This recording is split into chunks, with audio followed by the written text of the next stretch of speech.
Cuando queráis, ¿sí? Bueno, pues muy buenos días a todos y muchas gracias por asistir a esta convocatoria donde les voy a informar sobre los asuntos que hemos aprobado y tratado en Consejo de Gobierno. En primer lugar, hemos dado luz verde a un decreto ley de medidas fiscales urgentes para acceder a la vivienda en Extremadura. Disfrutar de una vivienda digna es un derecho que está establecido en nuestra Constitución y los poderes públicos tenemos el deber de actuar para hacerlo efectivo. Desde el Gobierno de la Junta, por supuesto, asumimos ese deber y lo hacemos desde la responsabilidad y desde el conocimiento de la realidad que viven las familias y miles de jóvenes extremeños. Este decreto contiene incentivos en dos de las principales figuras tributarias que recaen sobre la vivienda. Nuestro objetivo es impulsar tanto la adquisición como el arrendamiento y, además, hacerlo especialmente para aquellos que tienen mayor dificultad, que son nuestros jóvenes. En el impuesto sobre transmisiones patrimoniales y actos jurídicos documentados, que, como saben, se abona cuando uno compra una vivienda, tomamos dos medidas.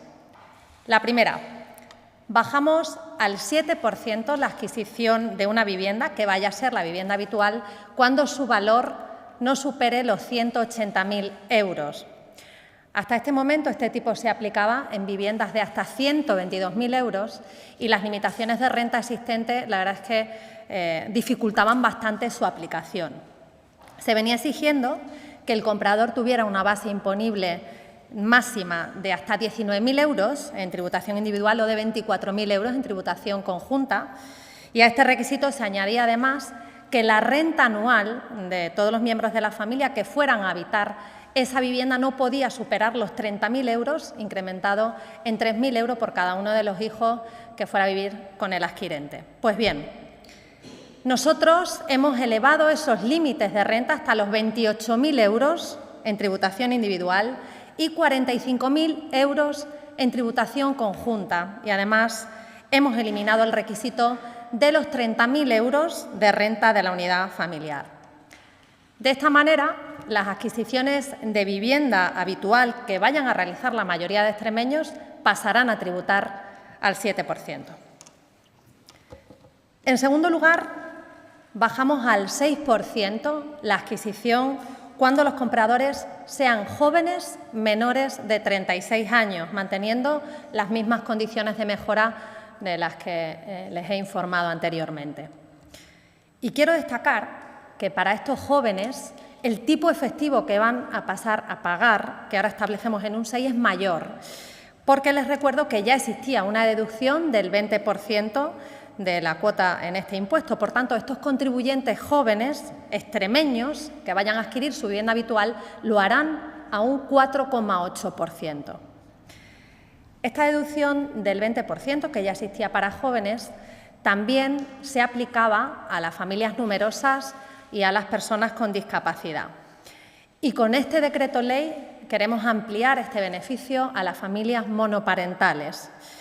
A partir de ahora, las familias monoparentales que tributan por transmisiones patrimoniales y actos jurídicos documentados a un 7% pasarán a hacerlo a un tipo efectivo del 5,6% con esta nueva deducción del 20%.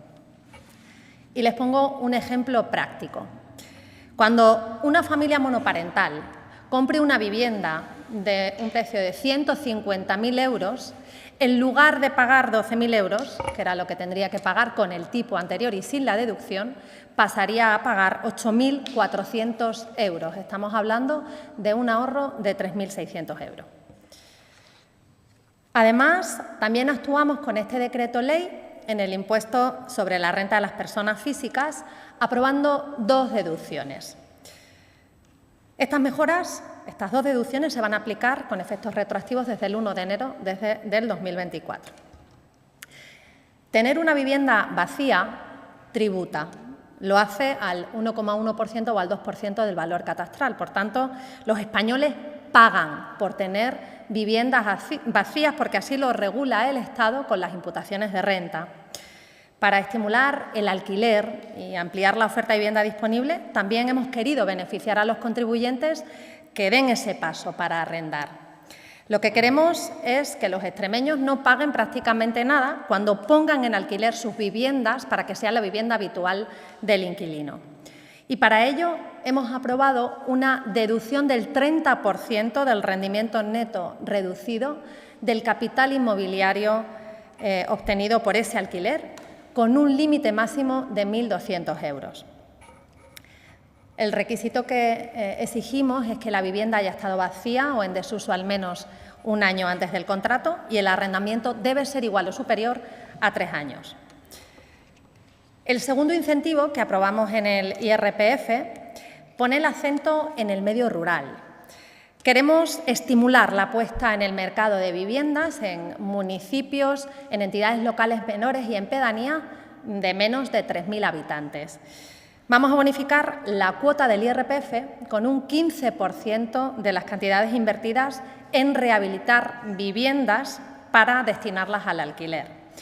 Esta condición debe mantenerse durante 5 años desde la finalización de la obra. Estas nuevas deducciones que hemos aprobado hoy se suman a la que ya existía del 30% del alquiler para jóvenes menores de 36 años, familias numerosas y monoparentales y contribuyentes con discapacidad que ya aprobamos al inicio de nuestro Gobierno. Y miren, acabamos de recibir los datos provisionales de la campaña de renta del 2023. Y puedo avanzarles que esta deducción, la verdad es que ha tenido una acogida estupenda y que hemos favorecido a 2.940 personas, devolviendo 758 euros por contribuyente que vive de alquiler. Con el decreto que aprobamos hoy, actuamos tanto en la parte de la compra como en la del alquiler, favoreciendo esas condiciones para acceder a la vivienda como bien de primera necesidad.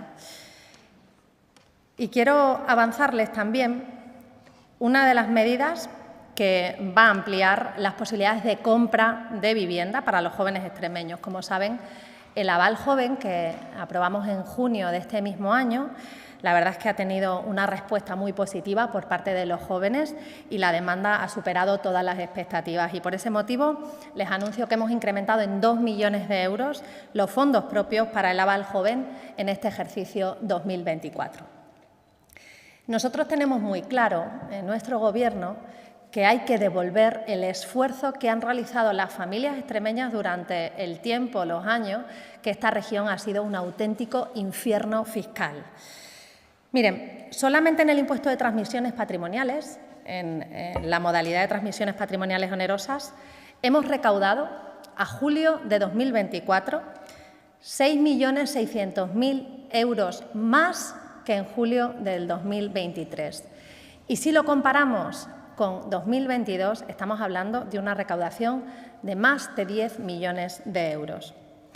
En el IRPF tenemos casi 35.000 nuevos declarantes, 725 millones de euros más de base imponible general y 44,5 millones de euros más de cuota líquida autonómica.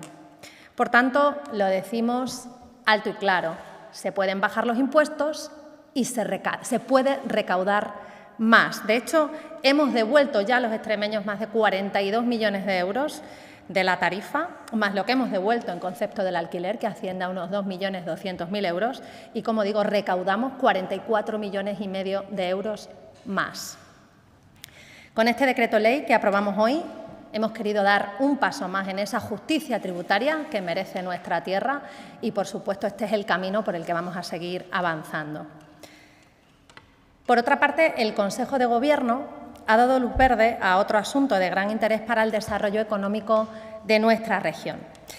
Hemos autorizado la participación de Extremadura Avante en un nuevo fondo de inversión dotado con 15.600.000 euros. Se trata del tercer fondo público-privado en el que Avante participa junto a entidades bancarias para apoyar al tejido empresarial extremeño. El objetivo es conceder préstamos en condiciones ventajosas y participar en el capital social de las empresas.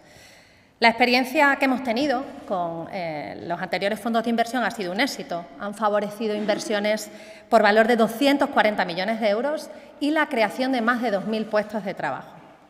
Por eso estamos convencidos de que este nuevo fondo es una apuesta más en el desarrollo de nuestra región. Y para terminar, como estamos en el mes de la sensibilización sobre el cáncer de mama, les anuncio que el Servicio Extremeño de Salud va a comenzar el cribado de cáncer de mama para mujeres de 48 años en el 2025. A partir del primer trimestre del año que viene, comenzará a citarse a todas esas mujeres que no tengan antecedentes familiares para someterse al cribado para la detección precoz. Este programa forma parte de esos esfuerzos continuos que queremos hacer desde el Gobierno extremeño para la prevención y para la detección temprana de esta enfermedad con el objetivo de disminuir la mortalidad. Un total de 8.282 mujeres de 48 años serán invitadas a participar en el cribado. De este grupo, 4.224 residen en áreas rurales y 4.058 lo hacen en zonas urbanas, garantizando así una cobertura equitativa en todo el territorio. Continúa, por tanto, esa reducción progresiva de la edad en el cribado que iniciamos ya en el año 2024 con las mujeres de 49 años y con el que, por supuesto, reforzamos nuestro compromiso en la mejora de la calidad de vida de las mujeres extremeñas. Nada más y quedo a su disposición para cualquier cuestión que pueda resolver.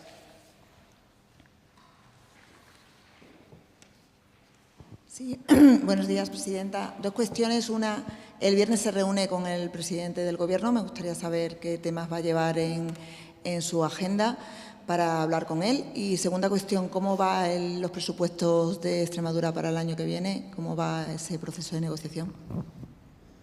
Bueno, muchas gracias. Sí, el viernes, después de 1 año y 3 meses esperando, por fin me voy a poder reunir con el presidente del Gobierno. Es una reunión que, por supuesto, llega tarde y también que llega en circunstancias preocupantes para nuestro país, con acuerdos que están dinamitando la organización territorial del Estado, con acuerdos que lo que hacen es reducir penas a terroristas y perdonar y olvidar delitos de delincuentes, con acuerdos que están haciendo que disminuya la credibilidad en nuestras instituciones. Pero, por supuesto, que voy a ir, porque Extremadura ya no es una región sumisa y quiero que la voz de Extremadura se escuche alto y claro en los despachos de Moncloa. Los temas que voy a tratar, bueno, la mayoría son de sobra conocidos por todos los extremeños porque estamos cansados de aguantar agravios durante décadas.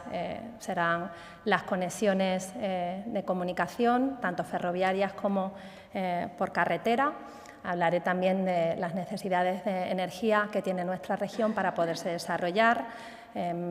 Pondré encima de la mesa la continuidad de la central nuclear de Almaraz.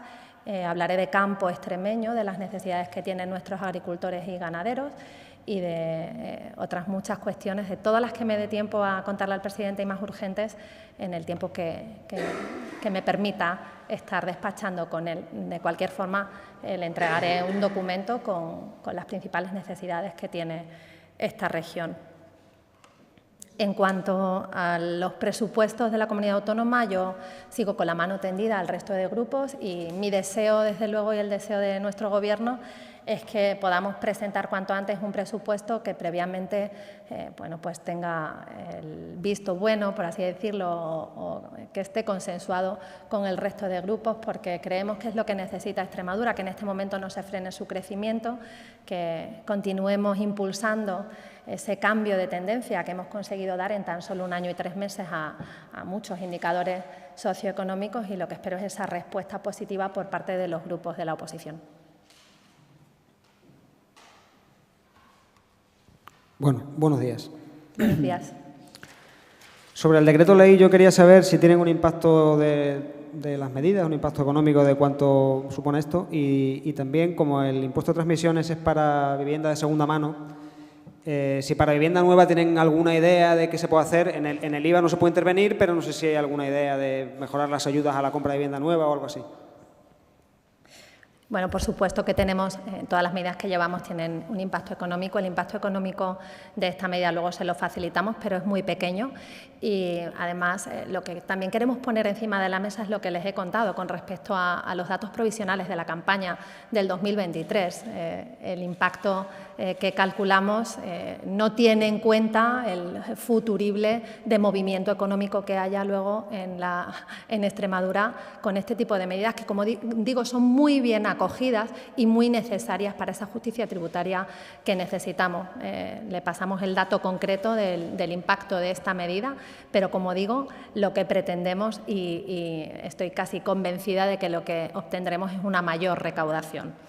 Y con respecto a las medidas de vivienda nueva, en la parte que nos compete, nosotros trabajamos para seguir facilitándolo y ya les he anunciado que avalamos a nuestros jóvenes en esa compra de la primera vivienda, que yo creo que es un paso importante que ha dado la comunidad autónoma, que tenemos datos buenísimos de esa acogida del aval joven y que es lo que nos ha hecho tomar la decisión de incrementarlo en 2 millones de euros en el día de hoy. Buenos días, presidenta. Buenos días. ¿Los resultados de mañana de la cumbre de Faro pueden condicionar también algún tema que trate el viernes con el presidente en Moncloa? Comunicación, inversiones, etcétera. Sí, bueno, muchas gracias. Claro que sí.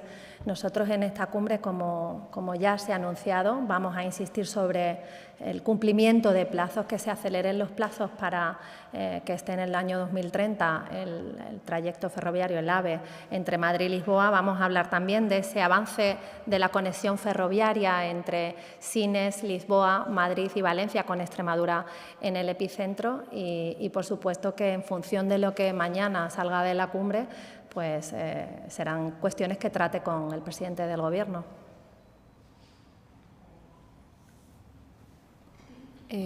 Buenos días. ¿Qué le parece que usted va a la reunión el viernes, pero la presidenta de la Comunidad de Madrid ha declinado asistir a la reunión? ¿Qué opinión le merece que una presidenta autonómica no se reúna con el presidente del Gobierno? Sí, yo creo que la presidenta de la Comunidad de Madrid, Isabel Díaz Ayuso, ha dado las explicaciones oportunas, ha sido muy clara, ha sido transparente y ha sido, desde luego, concisa, como lo es siempre. Tiene todo mi apoyo, toda mi solidaridad y todo mi cariño. Y la verdad es que a mí me sorprende que el foco se ponga en el rechazo de una presidenta de una comunidad a la solicitud de reunión por tandas de presidentes autonómicos y no se ponga el acento en las faltas de respeto, en el acoso constante que se realiza por parte de un presidente y de todo un gobierno a una presidenta regional. Yo creo que a veces confundimos los términos. Respeto absolutamente la decisión de la presidenta de la Comunidad de Madrid y, insisto, aún siendo muy consciente de que esto es un blanqueamiento que pretende hacer el presidente Sánchez de esos acuerdos oscuros, opacos y antidemocráticos que está llevando a cabo, yo no voy a perder la oportunidad de decirle todo lo que pienso y todas las necesidades y anhelos que tiene mi tierra el viernes en Moncloa.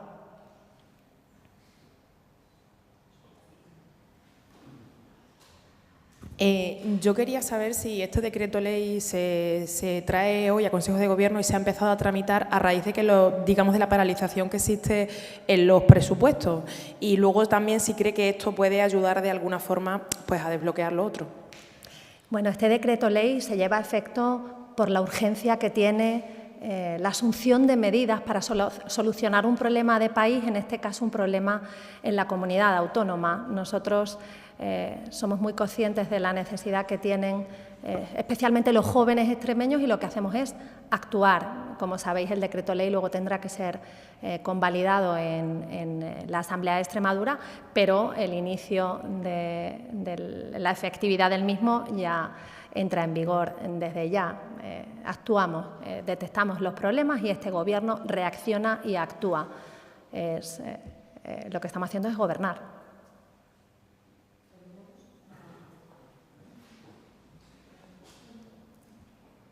Buenas tardes. Yo quería preguntarle, al hilo de la cumbre ibérica de la que ha hablado el compañero, hemos conocido que el primer ministro de Portugal habla de un posible acuerdo por el tema del agua del embalse de Alqueva, que los agricultores podrían pagar, ampliando la superficie regable. Quería preguntarle por esto, ¿qué opinión le merece, si esto va a llegar a algún puerto? Bueno, nosotros hemos solicitado que se reduzca el caudal a Portugal para que haya un equilibrio, un reparto más equitativo del agua y que beneficie a nuestros agricultores. En este caso, lo que ha dicho el ministro de Portugal me parece que no tiene mucho sentido. Nuestros agricultores ya pagan por el uso del agua, pagan el canon del agua a la Confederación Hidrográfica, por tanto, pagan por usar este agua y no entiendo que tengan que realizar ningún pago más. Buenos días. Sobre la lengua azul, los casos siguen subiendo, la preocupación sigue estando. ¿Continúa el mismo plan? ¿Se van a tomar otras medidas? Gracias. Bueno, muchas gracias.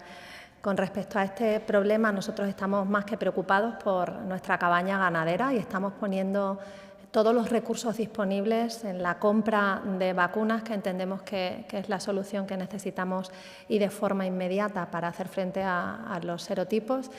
Y también les anuncio que será una de las cuestiones que lleve al presidente del Gobierno de España, porque entiendo que esto ya no es un problema de región. Este problema afecta a varias comunidades autónomas y necesitamos una respuesta contundente de país que pueda y nos ayude a proteger a nuestros ganaderos.